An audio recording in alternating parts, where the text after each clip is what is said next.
जिस दिन करवा चौथ का व्रत था, उन्होंने एक ट्वीट किया, I find it very regressive, यानी करवा चौथ का त्योहार उन्हें बहुत पिछड़ा लगता था। और उसके कुछ ही दिन बाद एक और पवित्र त्योहार पड़ा, रमजान, जिसमें उन्होंने लिखा happy Ramzan, keep feasting and fasting. आप सब प्रबुद्ध वर्ग के लोग हैं, सब पढ़े लिखे हैं। मैं एक बात आप सबसे पूछना चाहूंगी, एक संविधान, एक देश, एक चांद, दो धर्म, दो त्योहार, तो एक पिछड़ा और एक प्रगतिशील कैसे?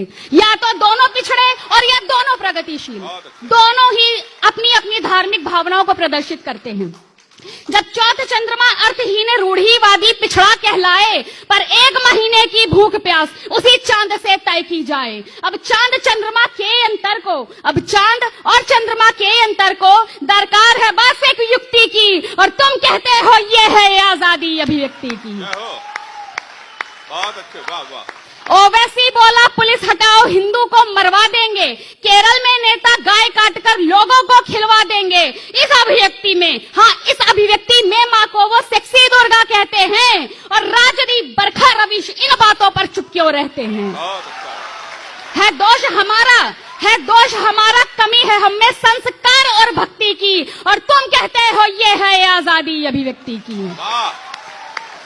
हो जनगण मन या वंदे मातरम, हर बात से तुमको दिक्कत है, और जो लहराए तिरंगा उसकी समझो आई शामत है। 26 जनवरी 2018 का दिन याद करिए। उत्तर प्रदेश के कासगंज में तिरंगा यात्रा निकाली गई, जिसमें हत्या कर दी गई चंदन गुप्ता नामक एक युवक की। ये कहा गया संवेदनशील इलाके से ऐसी यात्रा, मतलब तिरंगा यात्रा निकालने की और भारत माता की जय के नारे लगाने की आवश्यकता क्या थी? फिर से एक प्रश्न आप सबसे करती हूं, वो संवेदनशील इलाका था कहां पर? पाकिस्तान में, अफगानिस्तान में, इराक में, ईरान में, और भारत में रहते हुए यदि हम सब भारत माता की जय नहीं बोल सकते तो लानत है हम सबके भारतवासी होने पर।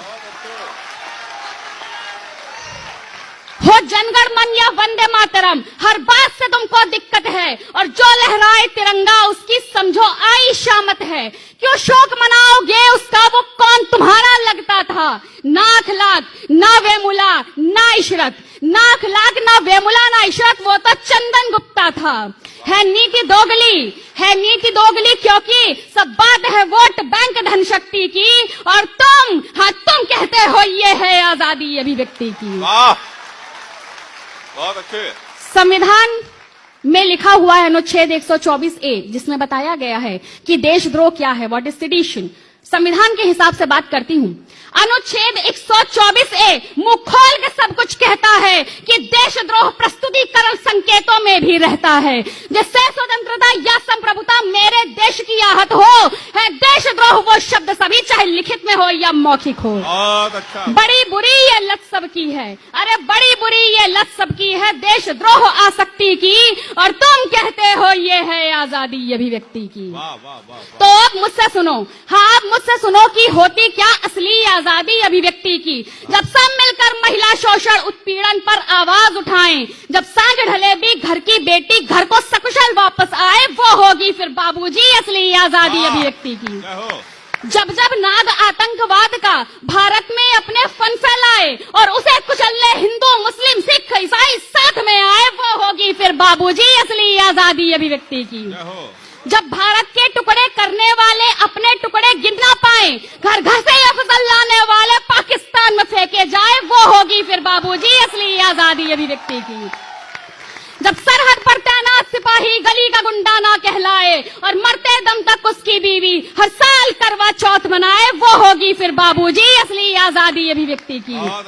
जब कश्मीर से धारा 370 और 35 से हट जाए, और कश्मीर सहित पूरे भारत में बेखौफ मेरा तिरंगा लहराए, वो होगी फिर बाबूजी असली आजादी अभिव्यक्ति की। और कहे ऊर्जिता कविता मेरी जब देश के गद्दारों तक जाए, और सुन के इसे फिर राखे उनकी शर्म और आंसू से झुक जाए, वो होगी फिर बाबूजी असली आजादी अभिव्यक्ति की। और अंत में सबसे हाथ जोड़कर ऊर्जिता ये कहती है, बुरा लगा तो भाड़ में जाओ, देशभक्त ये कहती है। तुम बोले मैं मौन रही, अब मैं बोलूंगी और लगेगी आग, क्योंकि वो तेरी अभिव्यक्ति थी और ये मेरी अभिव्यक्ति है। वो तेरी अभिव्यक्ति थी और ये मेरी अभिव्यक्ति है।